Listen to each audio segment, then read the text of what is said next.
Crush Majongo.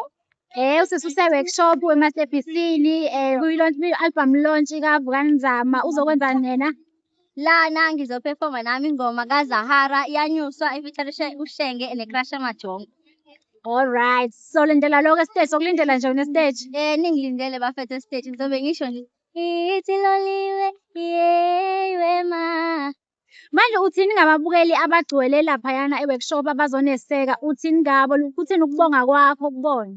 Ngikhombisa nje ukuthi bakhombisa ukuthi nje basikhandla kakhulu badela iy'nto zabo beza la e-workshop. Abanye bebeney'nto abamele bazenze ekhaya yokuwasha, kodwa ngenxa yokuthi bathanda umculo kaMaskandi beza bazosapota. So ngidlulisa nje ukubonga okukhulu bangakwenzi kubhuti Vukani kuphela kodwa bakwenze nabanye.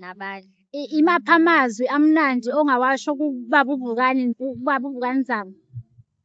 Kuba Vukani nje maningi amazwi engingawasho. Okokuqala nje ukuthi into ayenzayo ayijwayelekile and futhi ngokwami ukwazi uyena kuphela umuntu oyenzile and uyayikhandla kulento ayenzayo. Nsuku zonke ahambe e-workshop ocula asilethele umculo omnandi futhi wokholo uyasiduduza thina abanye yabo nabanye. Yize engeke aze aduduze wonke umuntu kodwa umculo wakhe mina ngokwami uyangiduduza lapho nalapho. Okay, sibonge sisi ngesikhathi sakho, silindele ukubukela nge-stage. Ngiyabonga nami. Ngizobe ngikhona, ngizoneseka mina. Yebo, ngiyabonga. Thank you.